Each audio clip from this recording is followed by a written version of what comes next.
Not today.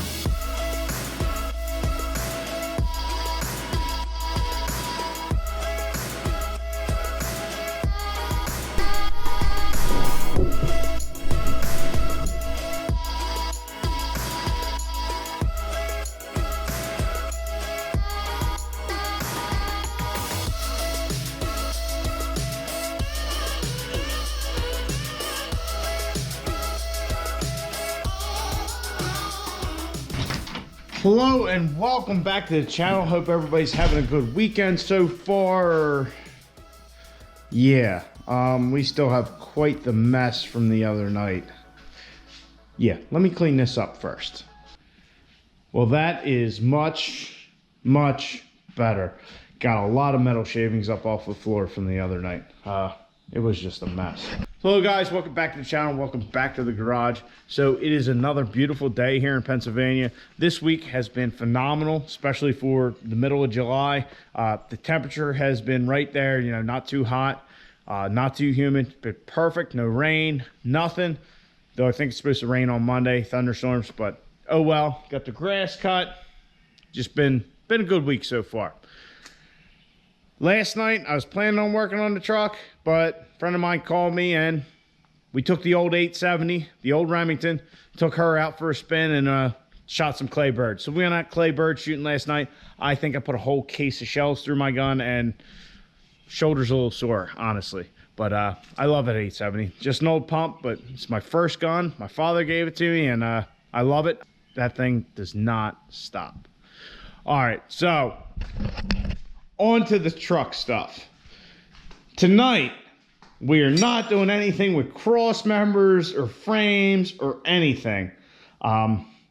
We had, ground this frame cross member up last time and got rid of it. My plan is to just box these. I'll clean them up more and box them off to the frame. There's definitely enough support for the cab. It's actually sitting on there right now. That's more than enough right there. And then what we're going to do, my plan is we will incorporate a drive shaft hoop in the center to like an X brace down here or something of that fashion to strengthen it back up, and we'll be all good there. So with that out of the way, if we're not doing frame stuff, what are we doing? Well, I was planning on doing fuel system stuff. Put the fuel cell in loosely and the air dog, run all of our lines since we have all our fittings that I ordered from Summit Racing came in. But there's another issue. The other night while I was looking up the drive shaft hoop stuff, I was on NHRA's website and it was on my phone. Well, earlier today I was looking on there and it was on there and I just kept browsing around the NHRA website, and I didn't know this when I ordered the fuel fittings, but apparently the NHRA has accepted hoses for push lock hoses. I decided to go with the push lock setup rather than like the AN setup, just make things simpler.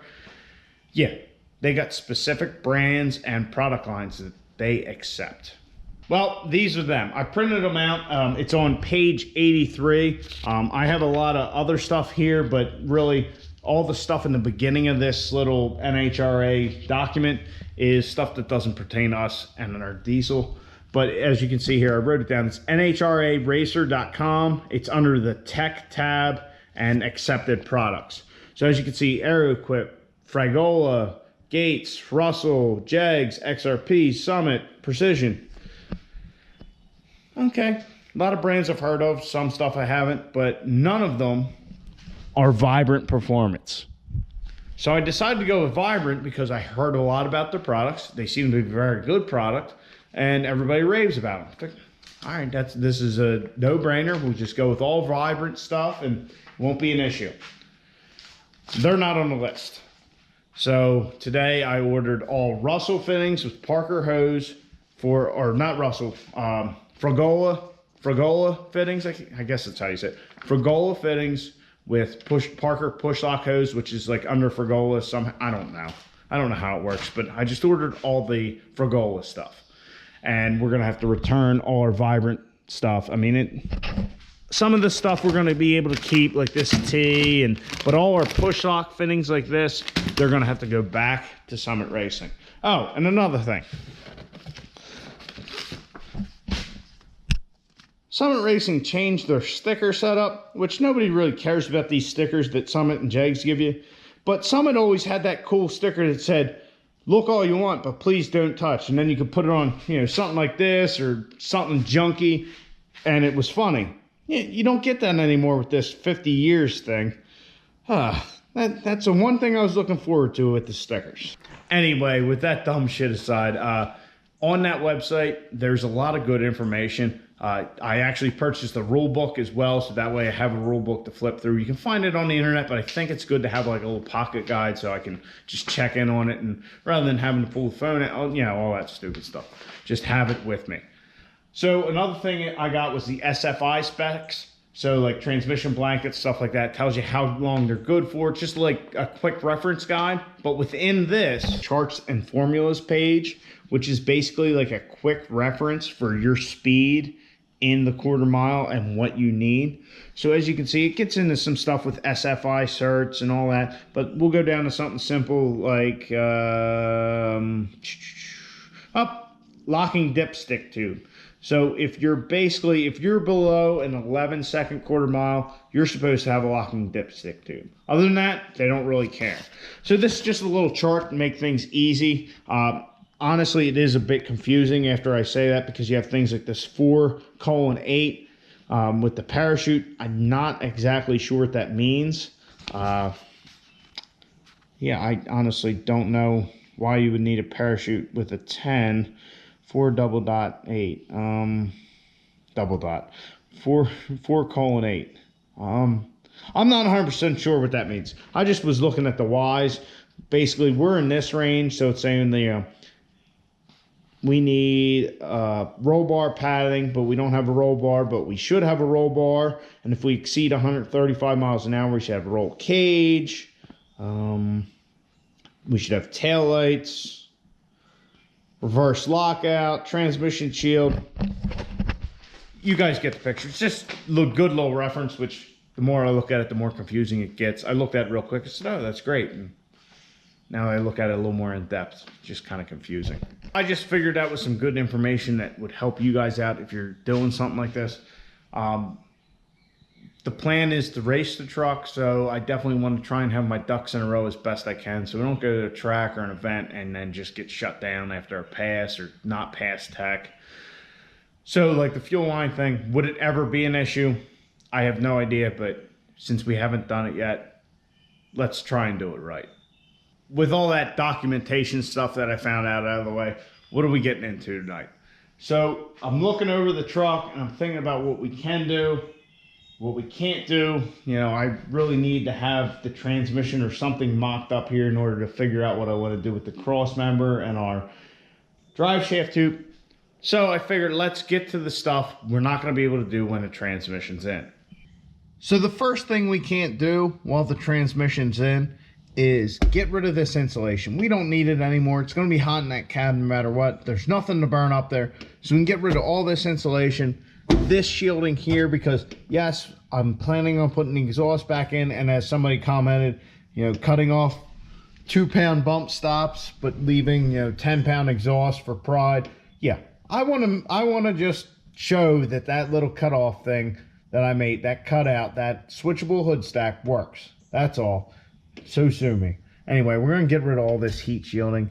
Then we'll be done under here, and I might have a plan for also in the cab too, but we're going to start with that, see where we get, and move on from there. So let's get down to it, get rid of all this insulation. I think we're going to have to remove that plate I put in for the 68 RFE info box first.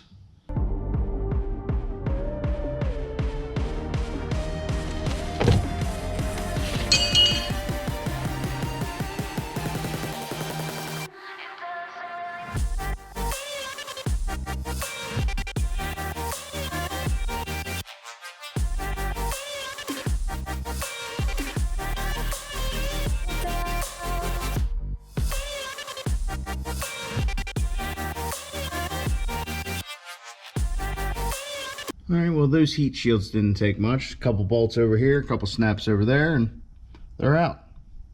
Here's the 3 heat shields we got out of the way. These are the exhaust ones. Here's the main one. They really don't weigh anything, but we don't need them. So just get rid of them. Why not? We're not worried about heat in the cab. It's going to be hot anyway, and eventually you won't even have windows to roll down. But they're out. They're out of the way. Eventually, I will get rid of all the studs under there, but I'm going to wait because we could probably use them to mount miscellaneous things. We will see, and then get rid of them as we go.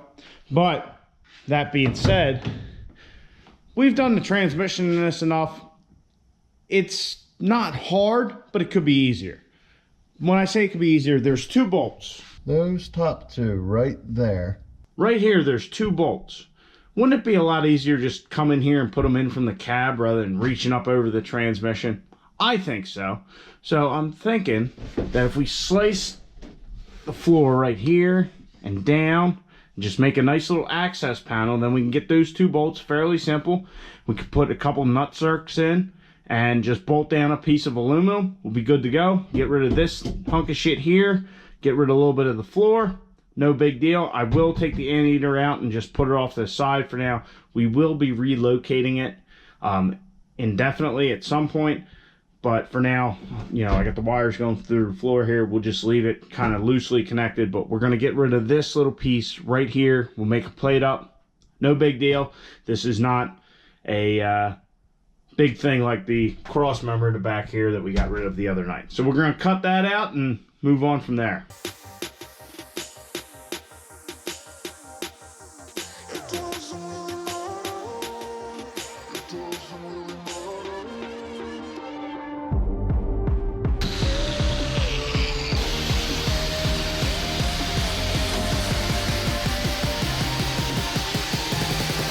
So there we go. We got our access panel. I can get these bolts rather easily. They're not that big a pain in the ass to get to, but I figured we're here. We're doing all this stuff. Why not make it even easier? And if we ever wanted to put a new coolant bypass in, it's right there. Just playing. But yeah, make those bolts easier to get to. Just, I don't know, just another convenience. Hopefully trying to make the transmission more accessible will counteract itself, you know, karma-wise, and we won't have to pull it. Hopefully. But I got another thing we can do with this and this. So we've been cutting all this shit out and made our little access panel. We got these 2 little plates that we can get rid of. They're not really doing anything. They're old mounts for the center console and the dash. So I picked these up. They are spot weld cutters. I've never actually used them, but apparently we can use them to drill the spot welds out and just lift that plate off. I'm hoping that's the case. We're going to give it a shot. And I know it's just a little bit, but it's something we don't need, and why the hell not?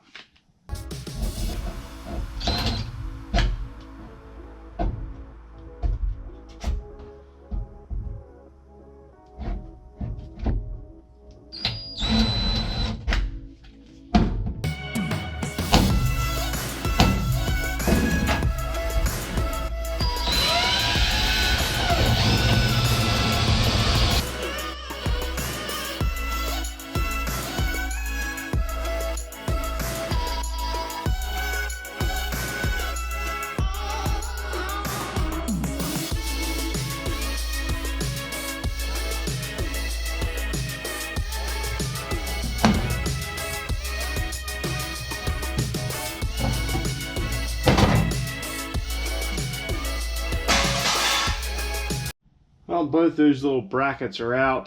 Ground everything down so it's flat. We had a couple casualties, couple holes in the floor. Not that it matters because we got big ones that are factory in the thing.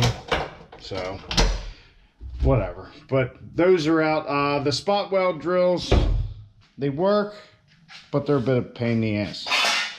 The cutters on them are reversible, so you can change them out. But like, me and those things were not getting along tonight. So I don't know if it's me or the cutters I got, but it just seemed like a tooth would chip real quick, and then they wouldn't cut for shit. The last few spot welds, I just took a grinder to it and, you know, sanding disc, and then just went that way and pried them up. I promise this is the last stuff we're cutting off the truck. No more cutting. No more cutting. We're expecting the torque converter and transmission to be back shortly, so we got to be back in reassembly mode. Now that I say that, there will be more cutting. There's got to be more cutting, but only to the bed. Bed is the only thing we're going to cut. So I'm done with the grinder, hopefully, until we, you know, put our cross member back in. I'm going to have to clean some things up, but no more cutting shit out. I'm going to make an aluminum cover for our little hole there, a little access panel. But other than that, just little shit getting done tonight. Nothing pertinent, nothing that really had to be done, but it's shit that could be done. So I hope you guys enjoyed. If you did, like, subscribe, check me out on the next one. I'll check you out on the next one. That just sounds awkward, doesn't it?